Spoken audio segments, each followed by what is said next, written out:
संसद का शीतकालीन सत्र अपने निर्धारित समय से 6 दिन पहले ही आज खत्म हो गया। साथ ही लोकसभा और राज्यसभा की कार्रवाई भी अनिश्चितकाल के लिए स्थगित हो गई। इस शीतकालीन सत्र के दौरान लोकसभा में 97% और राज्यसभा में 102% कामकाज हुआ। लोकसभा स्पीकर ओम बिरला ने बताया कि सत्र के दौरान 13 बैठकें हुई, इसमें 68 घंटे 42 मिनट कामकाज हुआ। राज्यसभा को अनिश्चितकाल के लिए स्थगित करने से पहले सभापति जगदीप धनखड़ ने बताया कि इस दौरान 63 घंटे 20 मिनट का कामकाज निर्धारित था। 64 घंटे 50 मिनट कामकाज हुआ, यानी कि निर्धारित समय से ज्यादा। राजस्थान के कन्हैयालाल हत्याकांड में पाकिस्तानी कनेक्शन की बात सही साबित हुई है। एनआईए की चार्जशीट में 2 पाकिस्तानियों को भी आरोपी बनाया गया है। हत्याकांड के मुख्य आरोपी रियाज मोहम्मद और गौस मोहम्मद सहित 11 नाम सामने आए हैं। जयपुर की विशेष अदालत में पेश चार्जशीट में एनआईए ने स्पेशल कोर्ट को बताया कि कन्हैयालाल की हत्या पूरी तरह से आतंकी वारदात थी, जो देश भर में डर फैलाने के लिए की गई थी। फिलहाल ये स्पष्ट नहीं हो पाया है कि पाकिस्तानी आरोपियों का कन्हैयालाल की हत्या में क्या रोल रहा। हालांकि ये साफ हो चुका था कि ये लोग सोशल मीडिया पर कई ग्रुप्स में एडमिन थे और भड़काऊ मैसेजेस भेजते थे।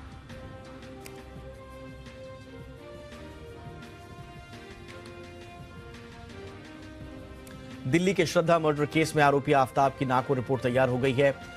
रिपोर्ट आने के बाद मामले में नया खुलासा हो सकता है। आफ्ताब का वॉइस सैंपल सोमवार को सीबीआई मुख्यालय में लिया जाएगा। साकेत कोर्ट ने इसकी अनुमति दे दी है। नाको टेस्ट के जरिए अगर कोई रिकवरी होती है तो कोर्ट में एडमिसिबल होता है। नाको टेस्ट रिपोर्ट आने से कुछ उम्मीद जगी है, इससे कुछ और रिकवरी के चांसेस बन सकते हैं। सूत्रों के मुताबिक अब तक 13 हड्डियां बरामद हुई हैं, जो जंगल के आसपास के इलाकों से मिली हैं।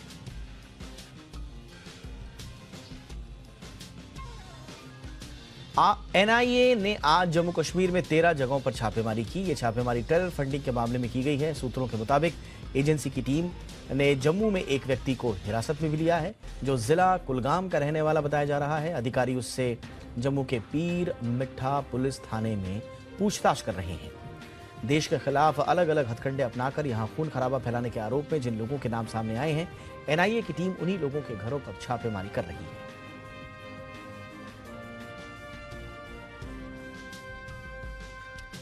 पाकिस्तान की ओर से ड्रोन्स के जरिए भारतीय सीमा में हथियार और मादक पदार्थ भेजने का सिलसिला जारी है।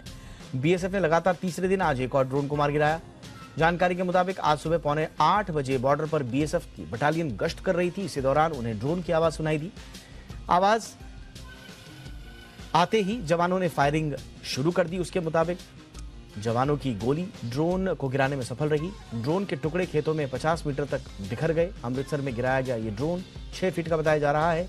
ये ड्रोन अपने साथ 25 किलोग्राम तक भार उठाने में सक्षम बताया जा रहा है।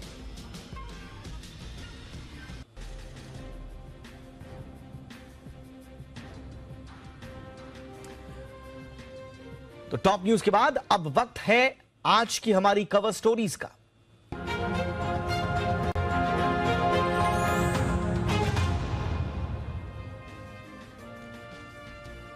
कल यानी शनिवार को राष्ट्रीय उपभोक्ता अधिकार दिवस है और इस दिन सरकार सोशल मीडिया इन्फ्लुएंसर्स के लिए गाइडलाइंस लाने की तैयारी कर रही है। ये गाइडलाइंस फाइनेंशियल इन्फ्लुएंसर्स के साथ ही दूसरे विषयों पर काम कर रहे इन्फ्लुएंसर्स पर भी लागू होगी। सरकार की तरफ से जो गाइडलाइन जारी की जाएंगी उसमें उपभोक्ता अधिकारों को और सुरक्षित करने का रोड मैप तैयार किया जाएगा। हर सोशल मीडिया इन्फ्लुएंसर्स को हर पोस्ट के साथ डिस्क्लेमर देना होगा। ब्रांड प्रमोशन, स्टॉक रिकमेंडेशन करने के लिए फेवर लिया गया है या नहीं, यह बताना पड़ेगा साफ साफ। इन्फ्लुएंसर्स को संबंधित कंपनी या प्रोडक्ट के साथ अपने संबंध भी जाहिर करने होंगे। अगर इन्फ्लुएंसर इस गाइडलाइन का उल्लंघन करता है तो सरकार अपने स्तर पर खुद ही एक्शन ले सकती है। इन्फ्लुएंसर्स अगर नियमों का उल्लंघन करते हैं तो उन पर 50 लाख रुपए तक का जुर्माना लगाया जा सकता है। इन्फ्लुएंसर्स क्या पोस्ट कर रहे हैं और गाइडलाइंस को फॉलो कर रहे हैं, इस पर भी सीसीपीए की कड़ी नजर रहेगी। केंद्र सरकार ही नहीं, खुद सेबी भी फाइनेंशियल इन्फ्लुएंसर्स, जिनको फिनफ्लुएंसर्स कहा जाता है, इनके लिए गाइडलाइंस लाने पर विचार कर रही है। इसकी जानकारी खुद सेबी के बोर्ड मेंबर एसके मोहंती ने दी थी।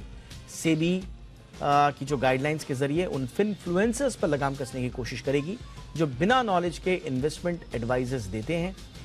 गाइडलाइंस इसलिए भी जरूरी हो जाती हैं क्योंकि फाइनेंस से जुड़े कंटेंट को लेकर कई तरह की शिकायतें पहले भी मिलती रही हैं। सोशल मीडिया इन्फ्लुएंसर्स के लिए गाइडलाइंस इसलिए भी जरूरी हो जाती है क्योंकि आज हर कोई इंफॉर्मेशन के लिए सोशल मीडिया प्लेटफॉर्म्स का रुख करते हैं। ऐसे में इन्फ्लुएंसर्स की जिम्मेदारी, वो कोई उससे कोई पल्ला झाड़ नहीं सकता है। इन्फ्लुएंसर्स जिम्मेदारी से कोई भी जानकारी साझा करें, इसके लिए गाइडलाइंस होना जरूरी था। वित्त वर्ष 2022 में ही 415 ऐसे मामले सामने आए थे जिनमें इन्फ्लुएंसर्स और सेलिब्रिटीज की तरफ से नियमों का उल्लंघन किया गया। ये उल्लंघन फाइनेंस और क्रिप्टो करेंसी में ज्यादा थे, लेकिन दूसरे प्रोडक्ट में भी देखा गया है कि दूसरे प्रोडक्ट या सर्विस की जो एंडोर्समेंट की जाती है उसमें भी नियमों की अनदेखी की जाती है। गाइडलाइंस इसलिए भी जरूरी है क्योंकि इन्फ्लुएंसर्स की संख्या भी लगातार बढ़ती जा रही है। आजकल हर कोई अपने आप को इन्फ्लुएंसर कहता है और इनकी जो इन्फ्लुएंसर्स की जो परिपाठी है वो है इनके फॉलोवर्स। अगर आपके फॉलोवर्स ज्यादा हैं तो आप इन्फ्लुएंसर्स की श्रेणी में आ जाते हैं। यहां तक कि मैक्रो और माइक्रो इन्फ्लुएंसर्स भी लोग अपने आप को कहते हैं अगर आपके कम फॉलोवर्स हैं तो। और इस तरह से बार्टर कोलैबोरेशन हो या दूसरे तरह के कोलैबोरेशन, उसके जरिए ब्रांड एंडोर्समेंट, किसी प्रोडक्ट या सर्विस का एंडोर्समेंट बहुत आम है। लेकिन इसके लिए एक जिम्मेदारी तय करने के लिए सरकार लगातार काम कर रही थी और अब ये गाइडलाइंस आ रही हैं। सोशल मीडिया इन्फ्लुएंसर्स के लिए गाइडलाइन लाने के साथ ही सरकार ग्राहकों के लिए शिकायत दर्ज करने का एक सिस्टम भी आसान बनाने पर काम कर रही है।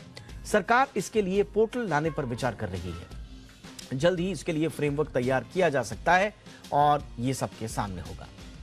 इस वक्त हमारे साथ चर्चा के लिए बहुत ही खास मेहमान, सुप्रीम कोर्ट में एडवोकेट और cyber law expert Ashutosh Srivastava और social media expert Amit Dubey हैं। दोनों का बहुत बहुत स्वागत है। अमित जी, आपका भी स्वागत और आशुतोष, आपका भी बहुत बहुत स्वागत। आशुतोष, पहले चर्चा की शुरुआत आप ही से करना चाहेंगे। ये गाइडलाइंस कितनी जरूरी थी और जैसा हम आपको बता रहे हैं और अपने दर्शकों को भी बता रहे हैं कि इन्फ्लुएंसर्स की सीमा जो है अब वो एक तरह से इनकी जो संख्या है वो लगातार बढ़ रही है। हर कोई अपने आप को इन्फ्लुएंसर कह रहा है, परिपाटी फॉलोवर्स है जैसा हम जानते हैं। और पहले तो ये होता था कि किसी के 1 मिलियन फॉलोवर्स हैं या कम से कम 1 लाख 2 लाख हैं तो वो अपने आप को, लेकिन आज की डेट में तो 10,000 15,000 यहां तक कि 5,000 वालों को भी माइक्रो और मैक्रो इन्फ्लुएंसर्स कहा जाता है। तो इज्जत बहुत बड़ी है, दायरा बहुत बड़ा है। कितनी जरूरी थी ये गाइडलाइंस? देखिए, गाइडलाइन तो ऑब्वियसली बहुत जरूरी थी और जैसा हम जानते हैं कि 24 दिसंबर जो है नेशनल कंज्यूमर डे मनाया जाता है इंडिया में। उसका कारण यही है कि फर्स्ट टाइम इंडिया में जब कंज्यूमर प्रोटेक्शन एक्ट आया था 1986 में, तो 24 दिसंबर से ही इसको लागू किया गया था और तब से हर साल जो है नेशनल कंज्यूमर डे मनाया जा रहा है। और हर साल जो है सरकार की यही कोशिश होती है कि कंज्यूमर को प्रोटेक्ट करने के लिए और कानून जो है या गाइडलाइन जो है वो बेहतर किया जा सके। और उसी तरीके से 2019 में जो है कंज्यूमर प्रोटेक्शन एक्ट में काफी अमेंडमेंट किया गया और जो अनफेयर ट्रेड प्रैक्टिसेस हैं या फिर जो एडवर्टाइजमेंट जो बहुत सारी कंपनियां करती हैं अपने कस्टमर्स को इन्फ्लुएंस करने के लिए या अट्रैक्ट करने के लिए, उसमें बहुत सारे जो है उन्होंने प्रावधान बनाए और उसी तरह से ये हर साल चलता चला आ रहा है। और इस साल भी जैसे आपने कहा कि जो है गाइडलाइंस गवर्नमेंट लेकर के आ रही है, क्योंकि अब हमारा एक तरह से डिजिटल इंडिया काफी आगे आ चुका है और हर तरीके से हम देख रहे हैं कि ऑनलाइन हर प्रोडक्ट को बेचा भी जा रहा है, उसको एडवर्टाइज भी किया जा रहा है या इवन फाइनेंसेस को भी अगर आप देखें तो काफी ज्यादा जो है इन्फ्लुएंस किया जा रहा है लोगों को, नए नए तरीके की स्कीम्स को बताया जा रहा है। तो कहीं ना कहीं जो इसको इन्फ्लुएंस करने वाले जो लोग हैं, इन्फ्लुएंसर्स हैं, उनको हमेशा ये लगता है कि हमारा तो कोई डायरेक्ट रोल है नहीं, हम तो किसी के कंपनी के प्रोडक्ट को हम प्रमोट कर रहे हैं। तो जो भी जिम्मेदारी होगी, अगर उस प्रोडक्ट में कोई प्रॉब्लम है तो वो कंपनी की जिम्मेदारी आगे चल करके तय होगी। और इस तरह से वो भी अपने कहीं ज्यादा जा करके एडवर्टाइज करने के और प्रोडक्ट के सेल को बढ़ाने के लिए बहुत सारे अनफेयर कमिटमेंट्स, प्रोमिसेस या इस तरह की बातें वो कर देते हैं जो हो सकता है कि प्रोडक्ट के रिलेटेड सही ना भी हो या एक्साजरेटेड हो। तो इसलिए उनके लिए गाइडलाइंस बनाना जरूरी था ताकि वो भी जो है कानून के दायरे में रहें।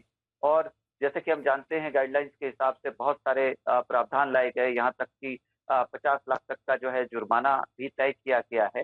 तो इससे कहीं ना कहीं जो इन्फ्लुएंसर्स हैं वो एडवर्टाइज करते हुए ये जरूर देखेंगे कि वो जिस प्रोडक्ट का एडवर्टाइज कर रहे हैं, या कोई भी सेलिब्रिटी भी अगर उसको एडवर्टाइज कर रहा है, तो वो भी इस बात को ध्यान रखेगा कि वो प्रोडक्ट जो है उसके बारे में फीचर्स जिसके बारे में वो बता रहे हैं वो बिल्कुल सही हो, करेक्ट हो, टेस्टेड हो, जी। ताकि जो खरीदने वाला व्यक्ति है, जो भी कंज्यूमर है, वो मिसगाइड ना हो और वो इन्फ्लुएंस होकर के वो प्रोडक्ट को ना खरीदे, कुछ मिस इन्फॉर्म्ड होकर के प्रोडक्ट को ना खरीदे। तो उसको पूरी जानकारियां जो जिस वजह से उस प्रोडक्ट को खरीद रहा है, वो जानकारियां उसको बिल्कुल सही मिल रही हो, ताकि उसको कभी ये फील ना हो कि वो चीट उसको किया गया या उसको गलत इन्फॉर्मेशन दिया गया। अगर सही इन्फॉर्मेशन उसके पास होती तो शायद वो प्रोडक्ट नहीं खरीदता।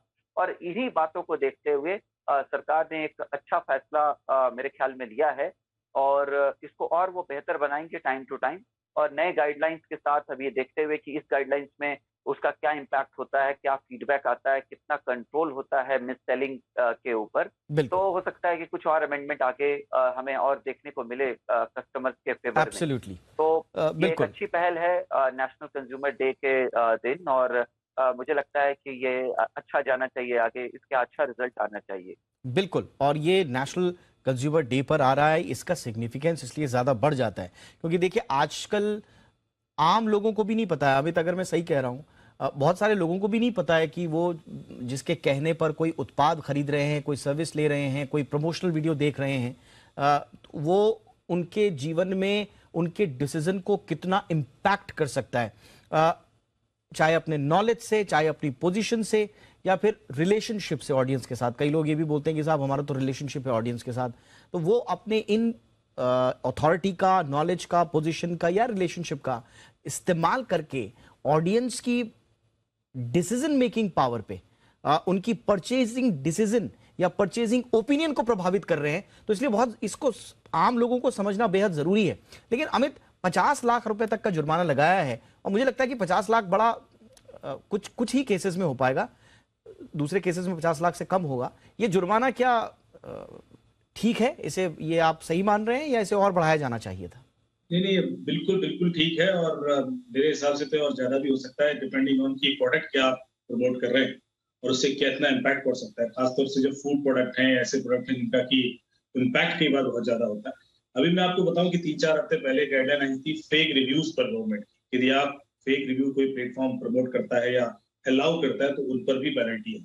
तो गवर्नमेंट लगातार ई कॉमर्स पोर्टल पर रेगुलेशन लाने के लिए कॉन्शियस है, और फेक रिव्यूज हो या ये इन्फ्लुएंसर मार्केटिंग हो, ये एक लेवल पे जाके कहीं ना कहीं साइबर क्राइम का हिस्सा भी बनता है। मैं आपको बताता हूँ कि जो एमएलएम स्कीम चलती है बहुत सारी फ्रॉड वाली, उनको एक स्ट्रैटेजिक तरीके से इन्फ्लुएंसर के थ्रू प्रमोट किया जाता है और लोग उस पर ट्रस्ट करते हैं। उनको सारे कई बार गलत इन्फॉर्मेशन भी दी जाती है कि देखिए इसने इतने पैसे बनाए वो। तो यहाँ बहुत सारे प्रोडक्ट हैं, न सिर्फ कंज्यूमर प्रोडक्ट बट जो इस तरह की सर्विसेज है वो भी इन्फ्लुएंसर के थ्रू प्रमोट की जाती है, और इस वजह से एक कंफ्यूजन क्रिएट रहता है हमेशा। लोग उस पर ज्यादा भरोसा करते हैं क्योंकि जब टीवी पे कोई ऐड आता है तो लोगों को पता होता है कि स्पॉन्सर्ड कंटेंट है। इन्फ्लुएंसर का कई बार लोगों को आइडिया नहीं होता क्योंकि वो एक पर्सनलाइज तरीके से लोगों को अप्रोच करता है, और वो कहीं इस तरह की चीज नहीं बताई जाती कि ये एक जो इस तरह का एडवर्टीजमेंट कर रहा है या प्रमोशन कर रहा है उसके लिए उसने कहीं पैसा लिया है, कितना पैसा लिया है, जो एविडेंस दे रहा है वो ठीक है या गलत है, जो फैक्ट्स बता रहा है उनकी कोई वेरिफिकेशन हुई है कि नहीं हुई है। ऐसा कोई वेरिफिकेशन प्रोसेस नहीं होता, इसलिए से लोग बड़े इन्फ्लुएंस हो जाते हैं और उसमें बह जाते हैं। तो मेरे ख्याल से बड़ी सही गाइडलाइन है, सही समय पर आई है। और इसके बाद जो आप बोल रहे हैं 50 लाख, यहाँ से शुरुआत होगी पेनल्टी, क्योंकि अभी अंदाजा भी नहीं कि किस तरह के केसेस आएंगे, पर धीरे धीरे मेरे ख्याल से पेनल्टी बढ़ेगी, क्योंकि जो इम्पैक्ट है वो इससे ज्यादा होता है कई बार, क्योंकि इतना लार्ज स्केल अभी जो एडवर्टीजमेंट है वो सोशल मीडिया के थ्रू होता है। लोग धीरे धीरे जो मेन स्ट्रीम मीडिया से सोशल मीडिया की ओर मूव कर जाते हैं क्योंकि इतना सस्ता होता है और इम्पैक्ट मेरे ख्याल से पेनिट्रेट ज्यादा कर सकते हैं, लाखों लोगों तक, करोड़ों लोगों तक पहुंच सकते हैं कम पैसे में। इस वजह से वो एक माध्यम उभरा, लेकिन वो माध्यम का गलत इस्तेमाल भी होता है। और गलत इस्तेमाल ऐसे कि जो बहुत सारे, जैसे आपने कहा, नैनो इन्फ्लुएंसर और माइक्रो इन्फ्लुएंसर आ गए, वो 5,000-10,000 रुपए लेकर कुछ भी बोल सकते हैं, झूठ भी बोल सकते हैं, बिल्कुल गलत चीज भी प्रमोट कर सकते हैं, उनकी कोई इथिक्स भी नहीं होते कई बार। तो इस तरह की चीजें ज्यादा खतरनाक हो जाती हैं। अच्छा, एक चीज इसका और है, इसका फ्लिप साइड एक और है, आशुतोष और अमित दोनों में आपसे पूछ रहा हूं, इसका एक साइड ये भी है कि जो इन्फ्लुएंसर खुद को कह रहा है, कई बार उसको ही गाइडलाइंस का मालूम नहीं होता है, उसको मालूम ही नहीं है कि आस्की की गाइडलाइंस हैं, सीसीपीए की गाइडलाइंस हैं, भारत सरकार गाइडलाइंस दे रही है, कई बार उसको भी नहीं मालूम होता है। अच्छा, बड़े बड़े जो इन्फ्लुएंसर्स होते हैं और खास तौर से फाइनेंशियल इन्फ्लुएंसर्स जो होते हैं, उनके पास तो अपनी एक लीगल टीम भी होती है कई बार, लेकिन जो छोटे इन्फ्लुएंसर्स हैं उनके पास तो लीगल टीम भी नहीं है। तो ये उन लोगों के लिए भी मौका होगा आशुतोष कि वो क्या एंडोर्स कर रहे हैं उसकी ग्रेविटी को समझें, उसकी जिम्मेदारी को समझ पाए। ये इन्फ्लुएंसर्स के लिए भी एक अच्छा मौका है। जी जी बिल्कुल। देखिए एक लॉ में कहा जाता है कि ignorance of law is no defence. तो अगर कोई इग्नोरेंट है किसी लॉ को लेकर के तो वो उसके लिए डिफेंस नहीं बन सकता, उसका वो फायदा नहीं उठा सकता। जो कानून बन रहे हैं टाइम टू टाइम, और आजकल देखिए कंपनियां भी अगर किसी को साइन करवाती हैं किसी को एडवर्टाइज करने के लिए, तो वो भी एक तरीके से जो रिसेंट जो लेटेस्ट जो ऑर्डर्स हैं या लॉज हैं, रूल्स रेगुलेशन है, या मान लीजिए किसी सुप्रीम कोर्ट ने कोई ऑर्डर किया है या हाई कोर्ट ने ऑर्डर किया है, उसको फॉलो करना है, तो उस हिसाब से वो भी अग्रीमेंट करते हैं। और ये सारे क्लाउजेस को उसके अंदर वो ऐसे भी मेंशन करते हैं कि ये आपको अबाइड करना है और इसी हिसाब से आपको आगे इसके ऊपर काम करना है। और जो ये इन्फ्लुएंसर हैं या वो कोई सेलिब्रिटी हैं जो प्रोडक्ट का एडवर्टाइज करने वाले हैं, तो ऑब्वियसली वो भी हर तरीके से क्योंकि उनको पता है रूल्स रेगुलेशंस हर रोज डेवलप हो रहे हैं, नया बन रहा है, अमेंड हो रहा है in the interest of the people of this country. तो उनको भी इस बात का ध्यान रखना है कि नया लेटेस्ट जो अमेंडमेंट है उस हिसाब से सारी बातें हैं कि नहीं है। उनकी अपनी पूरी एक लीगल टीम होती है, जो लीगल टीम उनको हर तरीके से जो है गाइड करती है कि आपको किस तरह से बोलना है, क्या बोलना है और कहाँ तक बोलना है। इस प्रोडक्ट का आपको भी एक तरह से पूरा कंप्लीट आइडिया होना चाहिए, क्योंकि आपके बात पे जो आप बोलने वाले हैं एडवर्टाइजमेंट के थ्रू, उस पे लोग ट्रस्ट करके ये प्रोडक्ट खरीदने वाले हैं या सर्विसेज लेने वाले हैं।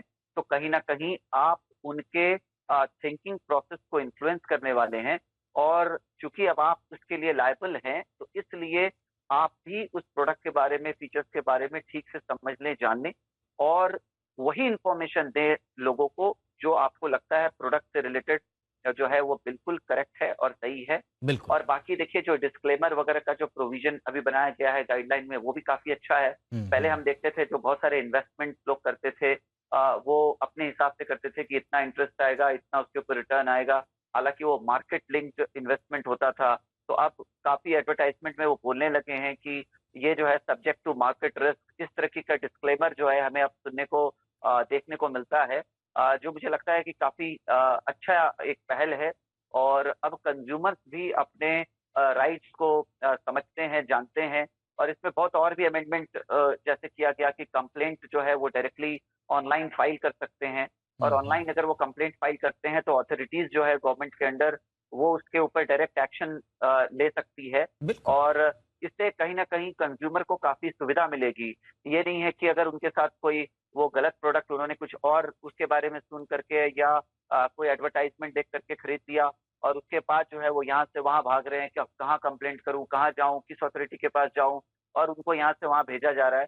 तो इसको काफी सिंप्लीफाई करने के लिए ऑनलाइन कंप्लेंट अथॉरिटीज को काफी एम्पावर करना या अथॉरिटीज जो है इस पर डायरेक्ट एक्शन ले, ऐसा भी हम देख रहे हैं कि काफी कुछ हो रहा है। और अभी आगे जो सरकार की भी जो मंशा जो हमें दिख रही है वो ये है कि इसको और बेटर बनाने के लिए कुछ और मीटिंग्स भी रखी गई है, सब जगह से लोगों को बनाया गया है बुला करके, उनसे भी सजेशन लेते हुए और क्या गाइडलाइंस को बेटर किया जा सकता है। तो इस पे काम चल रहा है, मुझे लगता है कि अच्छा एक पहल है ये। एब्सोल्युटली। और अमित, मैं जैसा बता रहा हूं कि ये देखिए इन्फ्लुएंसर मार्केटिंग का जो पूरा इकोसिस्टम है ये इसने काफी ग्रोथ किया और ये आगे भी ग्रो करेगा, इसमें कोई शक नहीं है। और आजकल तो हम देख रहे हैं खास तौर से डिजिटल मीडिया में तो इन्फ्लुएंसर मार्केटिंग का बहुत अच्छा इनका ग्रोथ स्टोरी रही है। एक रिस्पॉन्सिबल इन्फ्लुएंसर मार्केटिंग के लिए मुझे लगता है कि सरकार की यह भी कोशिश है कि साफ सुथरी इन्फ्लुएंसर मार्केटिंग हो। इसमें अब 3 चीजें हैं, आशुतोष और अमित दोनों बैठे हैं यहाँ पे, मुझे दुरुस्त करें। अब एक ब्रांड है, एक इन्फ्लुएंसर है और एक ऑडियंस है, लेकिन इसके बीच में एक और चीज है और वो है एजेंसी या मैनेजर। अब ये एजेंसी जो हैं ये कुकुर मुत्तों की तरह खुल गई हैं, जो कहती है साहब हम इन्फ्लुएंसर मार्केटिंग एजेंसी हैं, हमारे पास 100 से ज्यादा, 1000 से ज्यादा, 5000 से ज्यादा इन्फ्लुएंसर्स की लिस्ट है। अब यहां पर इनके लिए एक बहुत बड़ी रिस्पॉन्सिबिलिटी ये है कि वो जब इन्फ्लुएंसर के पास जा रहे हैं तो वो उसको इन्फॉर्म करें कि आपको आस्की की गाइडलाइन या सीसीपीए की गाइडलाइंस के तहत ऐसे ऐसे ऐसे चीजों का पालन करना है। अगर आपने नहीं किया, और मैं तो कहता हूं कि इन्फ्लुएंसर भी पूछे इन एजेंसी से, अगर आप इन्फ्लुएंसर हैं और हमारी इस खबर को देख रहे हैं, चर्चा देख रहे हैं, मैं आपसे भी गुजारिश करूंगा, बड़े छोटे नए पुराने जो भी इन्फ्लुएंसर्स हैं, जो भी एजेंसी आपको संपर्क कर रही है, उनसे आप बोल लीजिए कि ये जो डील आप हमारे साथ कर रहे हैं ये आस्की की, सीसीपीए की, भारत सरकार की गाइडलाइंस के तहत हो रही है नहीं हो रही है, ये साफ साफ बोल दिए। ये नहीं कि देखा देखी आपने जो है 5,000, 10,000, 50,000, 1 लाख रुपए के चक्कर में आप ब्लैकलिस्ट भी हो सकते हैं, आप पे भारी जुर्माना भी पड़ सकता है, तो ये आपको ध्यान रखना है। तो ओवरऑल आइडिया अमित यही है, एक रिस्पॉन्सिबल इन्फ्लुएंसर मार्केटिंग का इकोसिस्टम बने जिसमें इन्फ्लुएंसर की जिम्मेदारी भी तय हो और उसका भविष्य भी सुरक्षित रहे और एक इन्फॉर्म डिसीजन लेने का अधिकार ऑडियंस को तो मिले ही। दीपक, ये इतना आसान नहीं होगा। जैसे कि जो आप बोल रहे हैं ना, पेनल्टीज के जो क्लॉजेज हैं उसको वेरीफाई करना कि इसने गलत बोला, कितना गलत बोला, पूर्णतः गलत है, आंशिक गलत है, क्योंकि कई बार इनडायरेक्ट तरीके से भी चीजें होती हैं और वो बच निकलते हैं लोग। तो ये एक जो प्रोसेस है, ठीक है, ये गाइडलाइंस अच्छा है, लेकिन गवर्नमेंट को जो पेनलाइज करना होगा उस समय किस तरीके से इन चीजों को इवेल्युएट करना है या वेरीफाई करना है, वो प्रोसेस भी बहुत स्ट्रांग बनाना पड़ेगा, क्योंकि ये बहुत आसान है। क्योंकि कई चीजें ऐसी होती हैं जहां पर प्रोडक्ट नहीं होता, ऐसी सर्विसेज होती है जो, जैसे मान लो पॉलिटिकल कैंपेन में कोई इन्फ्लुएंसर यूज हो रहा है, तो आप कई बार उसमें भी इधर उधर गलत फेक न्यूज फैला देते हैं। मेरे ख्याल से वो सब चीजें उस दायरे में आए और उसके बाद उस चीज को एक लार्जर स्केल पे रिस्पॉन्सिबल मार्केटिंग के द्वारा देखा जाए, तब मेरे ख्याल से ठीक होगा। तो ये जो वेरिफिकेशन प्रोसेस है उसके लिए भी सरकार को थोड़ा मशक्कत करनी पड़ेगी, एक अच्छा मॉनिटरिंग सिस्टम बनाना पड़ेगा। जैसे बताया अभी कि भाई एक ऑनलाइन कंप्लेंट सिस्टम भी होगा, उसके बाद कंप्लेंट को प्रोसेस किया जाए, एक बॉडी हो और ये ऑटोमेटिक भी हो तो बहुत अच्छा होगा, क्योंकि लाखों और करोड़ों की संख्या में भी कंप्लेंट आ सकती है और इसको तभी आप इफेक्टिव बना पाएंगे जब पेनलाइजेशन होगा। यदि पेनलाइजेशन होगा ही नहीं, प्रोसिक्यूशन ही नहीं होगा, लोग बच निकलेंगे, तो फिर वो सारी गाइडलाइन का कोई इम्पैक्ट नहीं होता है। तो मेरे ख्याल से इधर भी थोड़ा सा सचेत होने की जरूरत है कि सरकार थोड़ा एक अच्छा टेक्निकल सिस्टम बैकबोन तैयार करे और जल्दी से जल्दी कंक्लूड करे किसी भी ऐसे मुद्दे पर, ताकि इफेक्ट उसका तुरंत दिखे ग्राउंड पे। बिल्कुल, देखिए सारी मशक्कत जो है वो यही है कि एक एडवर्टीजमेंट में और एक जो आपका ऑर्गेनिक कंटेंट है उसमें एक फर्क किया जा सके। ये बुनियादी चीज है, और अगर डिस्क्लोजर लेबल है या जो भी चीज आइडेंटिफाई कर पाए कि ये कंटेंट एक एडवर्टीजमेंट है, भाई यही है सारी कहानी। अगर ये कर देते हैं, ये कर पाने में सक्षम है, तो फिर आपको सरकार से कोई आपत्ति नहीं है। लेकिन अगर आप एडवर्टीजमेंट भी कर रहे हैं और सरकार से छुपाना भी चाहते हैं, ऑडियंस से भी छुपाना चाहते हैं, तो फिर आप जो हैं अब सरकार के रडार पे होंगे और सख्त गाइडलाइंस आ रही हैं। पहले भी थी, आस्की की गाइडलाइंस भी हैं, सीसीपीए भी ऐसे एक्शन लेता रहा, लेकिन अब और होंगी। और खास तौर से उनके लिए, जो हमारे जी बिजनेस के दर्शक हैं, उनके लिए तो बड़ा इंपॉर्टेंट चीज है। जो फाइनेंशियल इन्फ्लुएंसर्स हैं, और हमारे दर्शक हमें कई बार शिकायतें भी देते हैं कि ऐसे ऐसे लोग जो हैं वो फाइनेंशियल प्रोडक्ट्स को खरीदने बेचने की सलाह देते हैं जिनके बारे में उनको खुद इल्म नहीं है, जबकि सेबी की गाइडलाइन साफ तौर पर ऑलरेडी है कि कौन सलाह दे सकता है, कौन नहीं दे सकता है। तो अब ये जो गाइडलाइंस आएंगी, मुझे लगता है कि ये और एक बेहतर इकोसिस्टम बनाएंगी पूरा जो इन्फ्लुएंसर मार्केटिंग का है, और सबसे इंपॉर्टेंट जो हमारा कंज्यूमर है वो एम्पावर हो रहा है, उसको इन्फॉर्म्ड डिसीजन लेने में सहूलियत मिलेगी। बहुत बहुत शुक्रिया अमित जी, आपने वक्त निकाला। आशुतोष जी, आपने भी वक्त निकाला। थैंक यू सो मच इस महत्वपूर्ण मुद्दे पर चर्चा के लिए आपका। चलिए आगे बढ़ते हैं और कुछ और खबरों का रुख करते हैं। कोरोना वायरस को लेकर भारत सरकार अब पूरी तरह से एक्शन मोड में नजर आ रही है। बीते 3 दिनों से हाई लेवल बैठक चल रही है। आज केंद्रीय स्वास्थ्य मंत्री मनसुख लाल मांडविया ने केंद्रीय जो राज्य के जो स्वास्थ्य मंत्री हैं उनके साथ वीडियो कॉन्फ्रेंसिंग की है, बैठक की उनके साथ वीडियो कॉन्फ्रेंसिंग के जरिए। इस मीटिंग में तमाम राज्यों के स्वास्थ्य मंत्री भी मौजूद थे। केंद्रीय स्वास्थ्य मंत्री मांडविया ने राज्यों को अलर्ट पर रहने, कोविड-19 प्रबंधन के लिए पूरी तैयारी रखने की सलाह दी है। मांडविया ने बैठक में कहा कि केंद्र और राज्यों को साथ मिलकर काम करने की आवश्यकता है, जैसा कि पिछली बार किया गया था। और इससे पहले केंद्रीय मंत्री ज्योतिरादित्य सिंधिया ने कोरोना के खिलाफ भारत की तैयारी पर बड़ा बयान दिया है। उन्होंने कहा कि हम इस चुनौती के लिए तैयार हैं। ऐसे वक्त में जब दुनिया इस महामारी से परेशान थी, हमने न सिर्फ खुद को संभाला बल्कि दूसरे देशों को भी मदद दी। सिंधिया ने कहा कि प्रधानमंत्री मोदी की सोच वन नेशन वन हेल्थ की है। सिंधिया ने वैक्सीन निर्माण पर भी बड़ा बयान दिया। उन्होंने कहा कि इस वक्त भारत में 4 वैक्सीन पर काम चल रहा है। एक जब वातावरण निर्मित हुआ था पूर्ण विश्व में, जहां हर देश अपने दीवारों को खड़ा कर रहा था, उस वातावरण में भारत ने स्वदेशी वैक्सीन की बात हम करें, दवाइयों की हम बात करें, एक्सपर्टीज की हम बात करें, केवल अपने आप के लिए नहीं लेकिन दूसरे देशों के लिए को भी साझा किया था। प्रधानमंत्री जी की स्पष्ट सोच सदैव रही है वन नेशन वन हेल्थ की विचारधारा। केवल 2 वैक्सीन का आविष्कार जब कोविड के समय में किया था, आज 4 टीकों का उत्पादन देश में हो रहा है। और अब आपको बताते हैं कि देश के अलग अलग राज्यों में किस तरह से कोरोना के खिलाफ सतर्कता बरती जा रही है। दिल्ली से लेकर कर्नाटक तक हर जगह कोरोना से बचने के पुख्ता इंतजाम किए जा रहे हैं।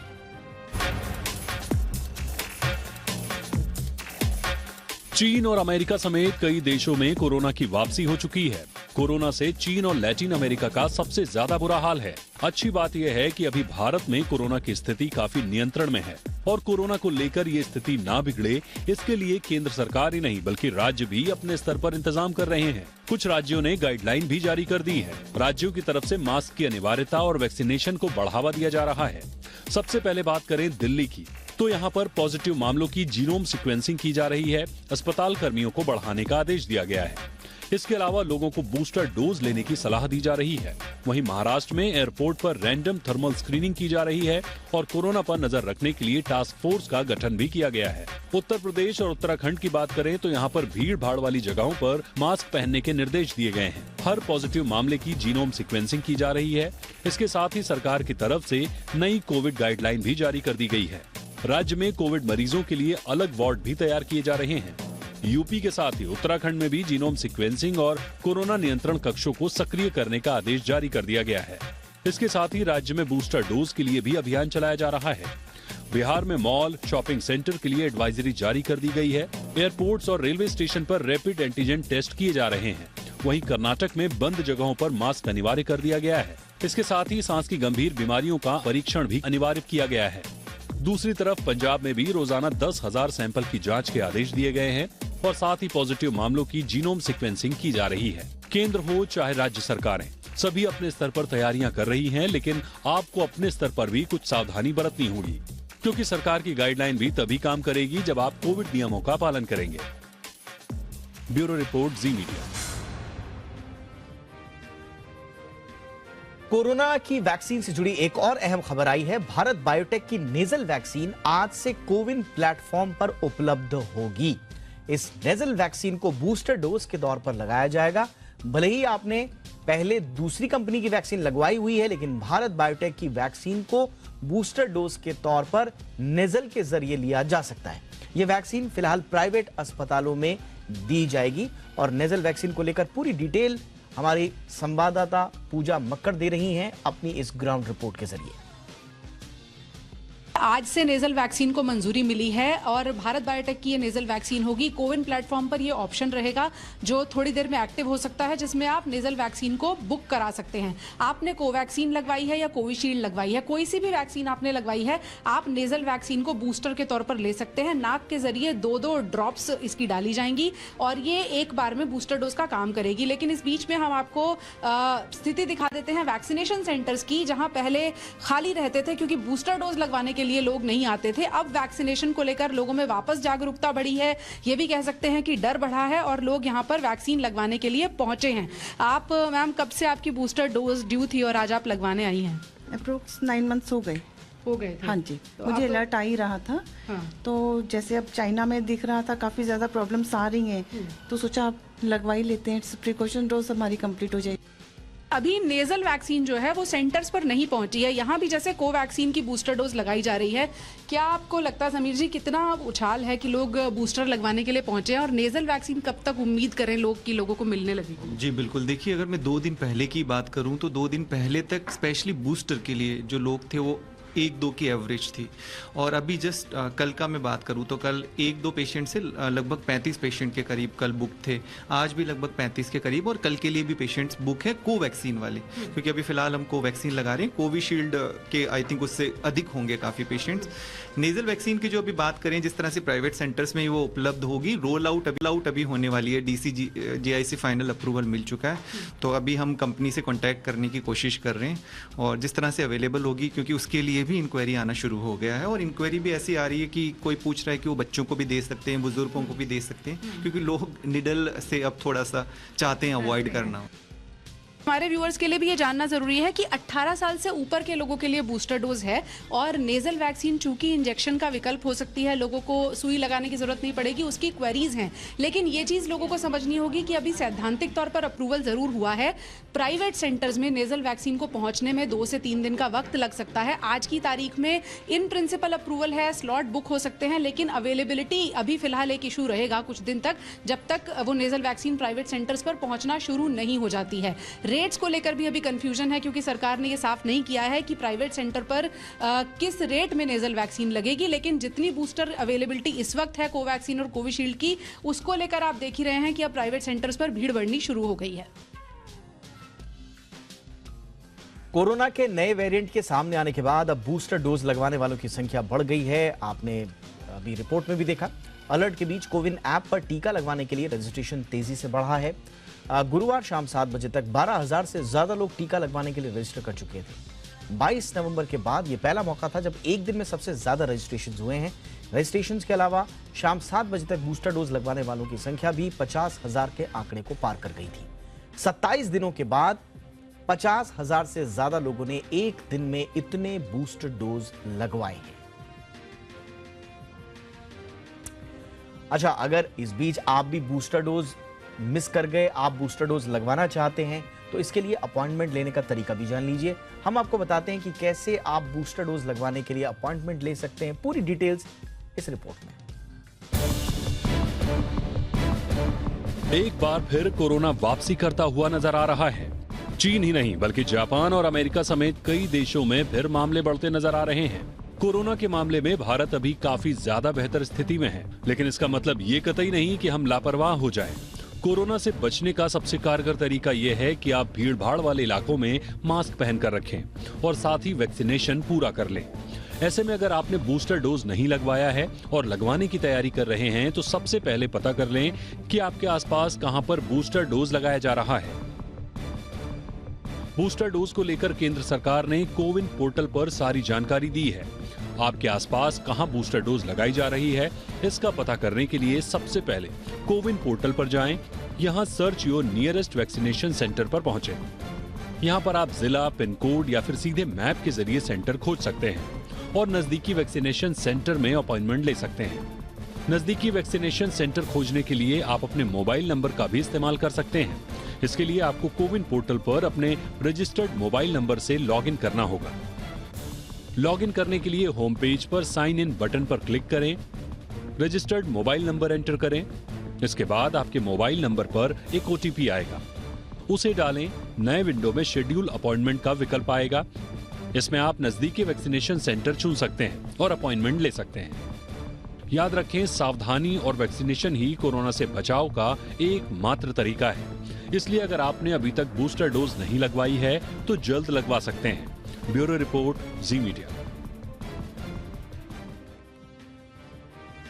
और इंडिया 360 में कल भी हमने आपको बताया था कि कैसे देश में कोरोना के नाम पर कई अफवाहें फैलाई जा रही हैं, लेकिन इन अफवाहों का बाजार इतना गर्म है कि हर गुजरते दिन के साथ नई नई अफवाहें कोरोना को लेकर सोशल मीडिया पर फैल रही हैं।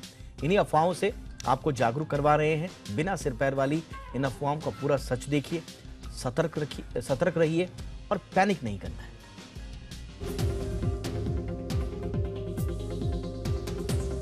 कोरोना से हमें डरना नहीं है बल्कि जागरूक होना है। भले ही कोरोना ने चीन में कोहराम मचा रखा है, लेकिन भारत में हालात पूरी तरह से काबू में है। सरकार कोरोना को लेकर सचेत है। हेल्थ मिनिस्ट्री ने इससे बचाव को लेकर अभी से तैयारियां शुरू कर दी हैं। एक जिम्मेदार चैनल होने के नाते जी बिजनेस भी लगातार कोरोना से जुड़े अपडेट आपके सामने लाने का काम कर रहा है। लेकिन इस बीच सोशल मीडिया पर अफवाहों का बाजार गर्म है, जो कोरोना को लेकर लोगों के मन में डर पैदा कर रहा है। ये ऐसी अफवाहें हैं जिन पर भरोसा करना आपके लिए घातक साबित हो सकता है। दरअसल सोशल मीडिया और खासकर व्हाट्सएप जैसे प्लेटफॉर्म्स पर कुछ ऐसे मैसेज वायरल हो रहे हैं जो लोगों को भ्रमित कर सकते हैं। इन वायरल मैसेजेस में ओमिक्रॉन के नए वेरिएंट को लेकर लोगों के मन में डर पैदा किया जा रहा है। कुछ इसे डेल्टा से भी ज्यादा संक्रामक और घातक बता रहे हैं, तो कुछ वायरल हो रहे भ्रामक सूचनाओं में इससे निपटने के तरीकों और इलाज भी बता रहे हैं। खासकर व्हाट्सएप पर तेजी से दौड़ रहे बिना सिर पैर के ये भ्रामक मैसेज लोगों को गुमराह करने का काम कर रहे हैं। अब तो इन वायरल मैसेजेस ने सरकार की भी चिंताएं बढ़ा दी हैं। ऐसे में हेल्थ मिनिस्ट्री ने ऐसे झूठे और फर्जी मैसेजेस के प्रति लोगों को सचेत रहने के लिए कहा है। सरकार ने साफ किया है कि सोशल मीडिया पर कोरोना के XBB वेरिएंट को लेकर जो भ्रामक जानकारी दी जा रही है वो 100% झूठी है। आपको बता दें कि चीन में जिस वेरिएंट ने कोहराम मचा रखा है वो वेरिएंट XBB नहीं बल्कि BF.7 वेरिएंट है, जिसका खतरा भारत में फिलहाल नहीं के बराबर है। वैक्सीनेशन की तीसरी डोज को लेकर भी तरह तरह की अफवाहें हैं। इन फर्जी और भ्रामक सूचनाओं पर बिल्कुल ध्यान न दें। याद रखें, वैक्सीनेशन ही कोरोना से निपटने का सबसे कारगर उपाय है। इसलिए अफवाहों पर ध्यान देने के बजाय इस बात को लेकर जागरूकता होनी चाहिए कि जिन लोगों ने वैक्सीन की दोनों डोजेज नहीं ली हैं, उन्हें जल्द से जल्द दूसरी डोज ले लेनी चाहिए। वहीं जिन लोगों ने वैक्सीन की दोनों डोजेज ले ली हैं, उन्हें तीसरी यानी बूस्टर डोज लगवा लेनी चाहिए। सरकार ने भी लोगों से बूस्टर डोज लगवाने की अपील की है। वैक्सीनेशन के बाद अब बारी आती है उन एहतियातों की जिसे सभी को फॉलो करना चाहिए। IMA ने जो गाइडलाइन जारी की हुई है उसके मुताबिक भीड़-भाड़ वाली जगह मास्क पहनें, सैनिटाइजर का इस्तेमाल करें, सामाजिक दूरी बनाए रखें और बार-बार हाथ धोएं। इसके अलावा किसी विदेशी यात्री के सीधे संपर्क में आने से बचें। साथ ही खुद भी विदेश यात्रा से परहेज करें। सर्दी जुकाम होने पर डॉक्टरी सलाह भी जरूर लें। फिलहाल तो कोरोना को लेकर हमें अफवाह नहीं बल्कि जागरूकता फैलानी है। सच भी यही है कि जागरूकता, सतर्कता और एहतियात ही कोरोना से लड़ने का सबसे अचूक हथियार है। ब्यूरो रिपोर्ट, जी मीडिया। कहते हैं इंसान में हौसला हो तो आसमान भी पैरों पर झुकाता है। हौसले की ऐसी एक शानदार मिसाल बनी है 8 साल की एक बच्ची जो अपनी साइकिल पर कश्मीर से कन्याकुमारी की यात्रा पर निकल पड़ी है। यूं तो आपने इस तरह की साइकिल यात्राओं की कई कहानियां सुनी भी होंगी, लेकिन रावी कौर बादेशा की कहानी हर किसी को प्रेरित करने का दम रखती है। दरअसल रावी ने 10 नवंबर को अपने पिता सिमरजीत सिंह के साथ ये यात्रा शुरू की थी, लेकिन 29 नवंबर को मध्य प्रदेश के शिवपुरी में इनका एक्सीडेंट हो गया। एक्सीडेंट के बावजूद इस हिम्मती बच्ची ने हार नहीं मानी और पंजाब के पटियाला में 15 दिन के इलाज के बाद 12 दिसंबर से बच्ची फिर निकल पड़ी है अपनी यात्रा को अंजाम तक पहुंचाने के लिए। रावी कौर अपनी इस यात्रा का मकसद बेटी पढ़ाओ बेटी बचाओ के मिशन को सपोर्ट करना बताती है।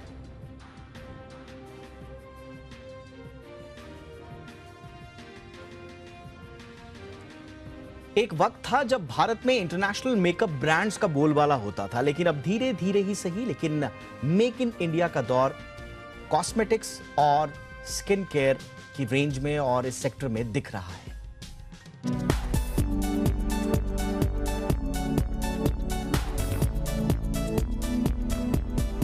रेनी कॉस्मेटिक्स मेकअप की दुनिया में एक जाना माना नाम। टीवी अभिनेत्री आशिका गोराडिया के स्टार्टअप को हाल ही में $25 मिलियन की फंडिंग मिली है। आशिका का सपना है कि अपने ब्रांड को वो एक ग्लोबल कॉस्मेटिक ब्रांड बनाए। हर लड़की चाहती है कि एक फ्लॉलेस मेकअप वो खुद भी कर सके। ये फ्लॉलेस मेकअप कैसे वो खुद कर सके, इसमें हम ज्यादा काम करते हैं एंड दैट्स व्हाई आई से कि प्रोफेशनल मेकअप को आसान करना रेनी कॉस्मेटिक्स का काम है। अहमदाबाद बेस्ड रेनी कॉस्मेटिक्स ने अपने हार्मफुल केमिकल फ्री प्रोडक्ट्स और अपनी इनोवेटिव पैकेजिंग की वजह से बीते 2 सालों में दिन दुगनी रात चौगुनी तरक्की की है। आज कंपनी की वैल्यूएशन $100 मिलियन के आसपास आंकी जा रही है। ये ब्रांड आपको रेनी कॉस्मेटिक्स की वेबसाइट के अलावा हर बड़े ई-कॉमर्स प्लेटफॉर्म के साथ साथ देश के 650 से ज्यादा स्टोर्स में दिखेगा। ब्रांड ने भारत के अलावा अपनी प्रेजेंस US, UK और ऑस्ट्रेलिया में भी बनाई है। आज इंडिया वन ऑफ द बेहतरीन प्रोडक्ट्स बनाती है अपने खुद के कंज्यूमर्स के लिए। तो आज के जमाने में ऐसा जरूरी नहीं है कि कोई वेस्टर्न कंट्री का कोई भी प्रोडक्ट इंडिया में आया है तो वो ही टॉप क्वालिटी होता है। इंडिया एज इंडियंस भी काफी टॉप क्वालिटी प्रोडक्ट्स बना रहे हैं। ये महीने करीबन हम क्लोज करने वाले 15 crore per month. making Rene one of the fastest growing beauty and personal care brand in the country. बीते कुछ सालों में ब्यूटी और पर्सनल केयर सेगमेंट ने युवाओं को खास लुभाया है। यही वजह है कि नए एंटरप्रेन्योर्स इस सेक्टर में उतर रहे हैं। लेकिन रेनी कॉस्मेटिक्स की खतरनाक केमिकल फ्री प्रोडक्ट्स की रेंज यूजर्स को सेफ ब्यूटी और पर्सनल केयर का अनुभव दे रही है, जो ब्रांड को अलग बनाती है। आंकड़ों की माने तो भारत में ब्यूटी और पर्सनल केयर सेगमेंट का मार्केट साल 2022 में $24.53 बिलियन रहा। माना जा रहा है कि ये नंबर साल 2027 तक $33.33 बिलियन तक जाएगा। एकता सूरी, जी मीडिया, मुंबई।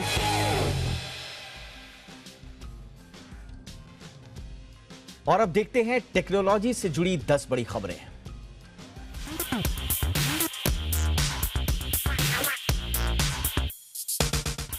हेलो एवरीवन, मैं हूं नेहा वशिष्ठ और एक बार फिर से आपका स्वागत है टेक टॉप 10 में। आज के इस एपिसोड में हम बात करने वाले हैं टेक की दुनिया के सबसे बड़े 10 अपडेट्स के बारे में। एप्पल एयरटैग के लेटेस्ट प्रिवेसी फीचर से लेकर व्हाट्सएप के एक्सीडेंटल डिलीट फीचर तक। चलिए देखते हैं इस बार टेक की दुनिया में क्या क्या हुआ लॉन्च। एप्पल ने अपने लेटेस्ट फर्मवेयर अपडेट में रिवील किया एक बहुत ही काम का फीचर। इस फीचर से अगर कोई भी सस्पिशियस अनलिंक्ड डिवाइस आपको ट्रैक कर रहा है तो आपका एयरटैग आपको अलर्ट भेजेगा। प्रिसिजन फाइंडिंग की मदद से यूजर्स ढूंढ पाएंगे कि एग्जैक्टली डिवाइस कहां है। इससे स्टॉकिंग जैसे क्राइम से बचा जा सकेगा। व्हाट्सएप पर अब रोल आउट होगा ऐसा फीचर जिससे एक्सीडेंटली डिलीट किए गए मैसेज को वापस लाया जा सकेगा। कई बार हम मैसेज भेजकर डिलीट फॉर एवरीवन की जगह डिलीट फॉर मी कर देते हैं, जो कि काफी एम्बैरसिंग हो जाता है। लेकिन अब यूजर्स को 5 सेकंड का समय मिलेगा ताकि मैसेज वापस आ सके और उसे अनडू किया जा सके। एप्पल ने आईफोन 16 की मैन्युफैक्चरिंग के लिए यमुना अथॉरिटी में लैंड के लिए किया अप्लाई। INS की एक रिपोर्ट के मुताबिक कोरिया में हुई एक लेटेस्ट मीटिंग में एप्पल और 3 एसोसिएटेड कंपनीज ने ये इन्फॉर्मेशन रिलीज की है। आईफोन 16 के प्रोडक्शन यूनिट के लिए करीब 2800 करोड़ की इन्वेस्टमेंट भी की जा रही है।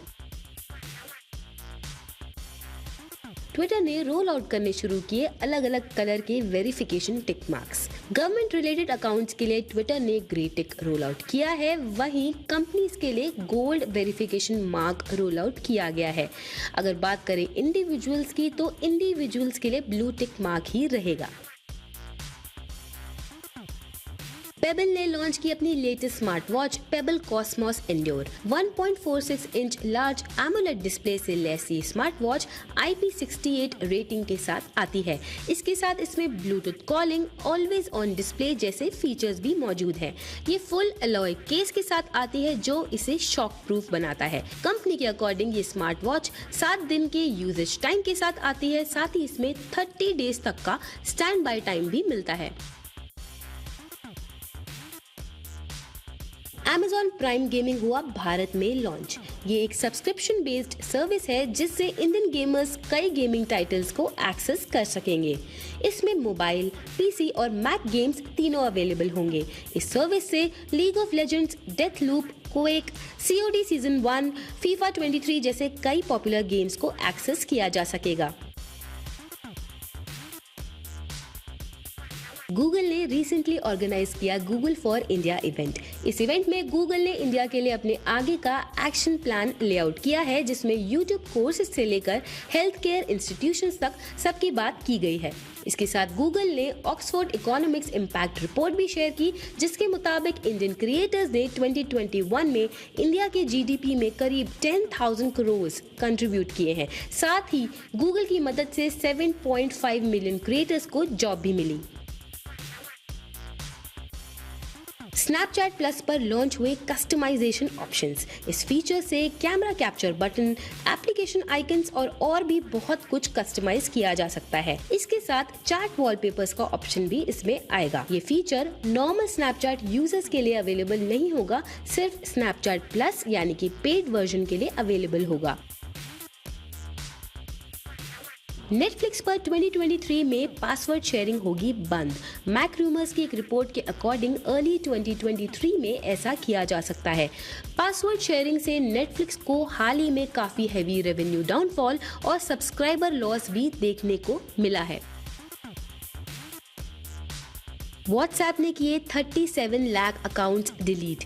न्यू आईटी रूल्स 2021 से कंप्लाई करने के लिए नवंबर में इन अकाउंट्स को हटाया गया है। स्पैम या इनअप्रोप्रिएट अकाउंट्स या उन अकाउंट्स को जिन्हें रिपोर्ट किया गया हो, उन्हें व्हाट्सएप ने हटाया है। तो ये थी टेक की दुनिया की सबसे बड़ी खबरें। अगले हफ्ते आपसे फिर से होगी मुलाकात। तब तक के लिए आप देखते रहिए जी बिजनेस।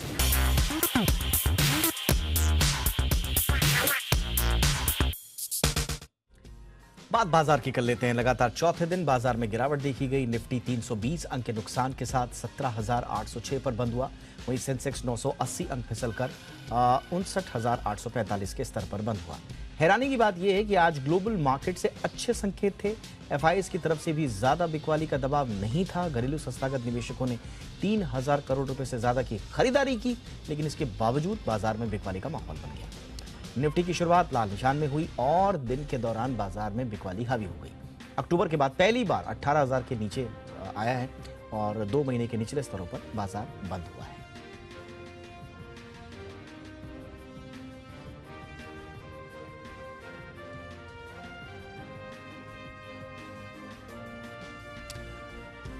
रूस और यूक्रेन युद्ध को 10 महीने से ज्यादा का वक्त बीत चुका है। अभी भी दोनों तरफ से तबाही की खबरें आती रहती हैं, लेकिन अब संभव है कि यह युद्ध जल्द खत्म हो जाए। और यह संभावना इसलिए जताई जा रही है क्योंकि खुद पुतिन चाहते हैं कि अब युद्ध खत्म हो।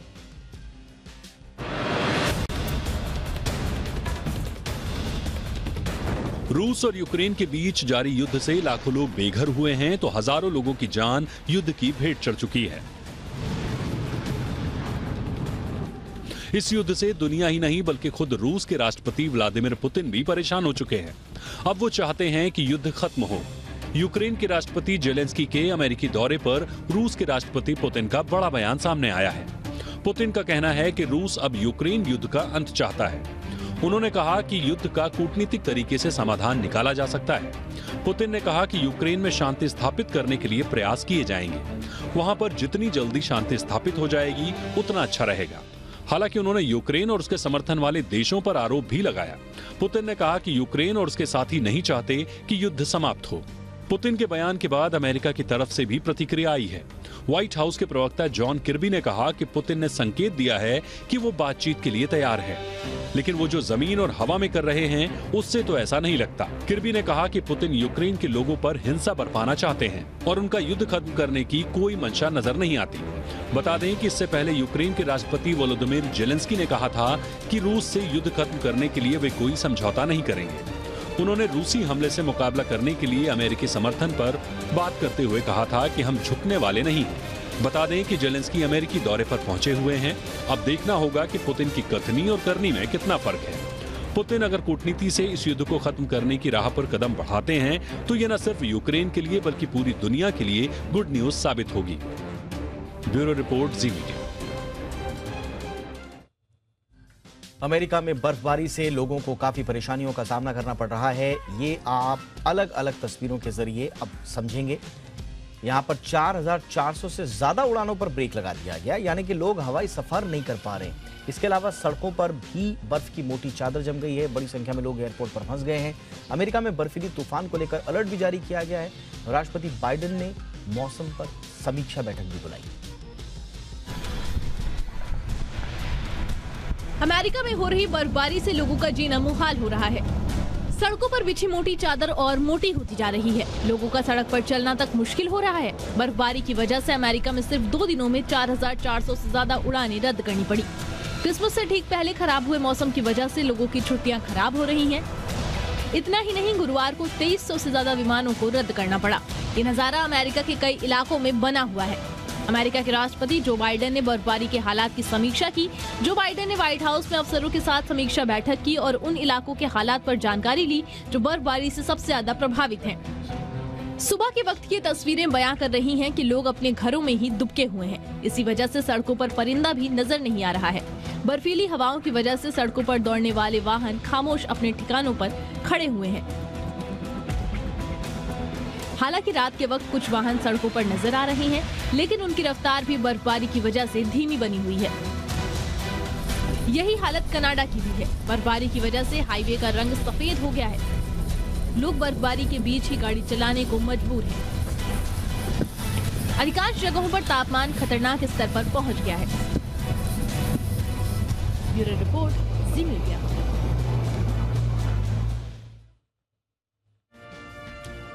क्रिसमस में अब कुछ ही दिन बचे हैं। कई देशों में इसका सेलिब्रेशन भी शुरू हो गया है। ये रिपोर्ट देखिए। दुनिया भर में क्रिसमस का सेलिब्रेशन शुरू हो गया है। दुनिया के हर हिस्से में लोग क्रिसमस को सेलिब्रेट कर रहे हैं।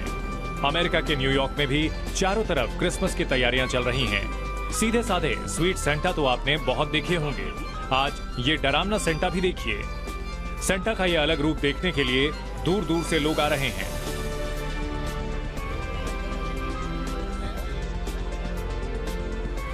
सेंटा अब सिर्फ कहानियों तक सीमित नहीं है। ब्राजील में सेंटा मछलियों के साथ डाइविंग कर रहे हैं।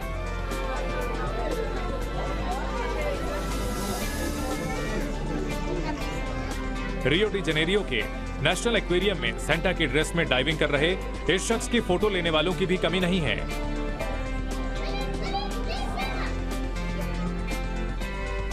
वैसे क्रिसमस का माहौल है तो पकवान भी होंगे। अब आप अपनी स्क्रीन पर चॉकलेट का शहर देख रहे हैं।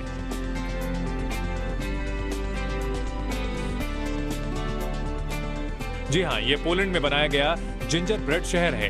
एक लघु रेलवे कंपनी ने इसे बनाया। इस शहर में घर से लेकर ट्रेन और दूसरी बिल्डिंगें बनाई गई हैं। इस खूबसूरत शहर में दिख रही इमारतों को आप खा भी सकते हैं, मगर अफसोस इसके लिए आपको पोलैंड जाना पड़ेगा। तो दुनिया इस वक्त क्रिसमस के खुमार में डूबी है और फिनलैंड भी अपने टूरिज्म को वापस पटरी पर लाने के लिए तैयार है। कोरोना की वजह से बीते 2 साल से सैलानियों ने घूमने फिरने में दिलचस्पी नहीं दिखाई, मगर इस साल यहाँ 60,000 के ऊपर लोगों के पहुंचने की उम्मीद है। इस वक्त बर्फ से ढका फिनलैंड का लैपलैंड क्षेत्र दुनिया भर में मशहूर है।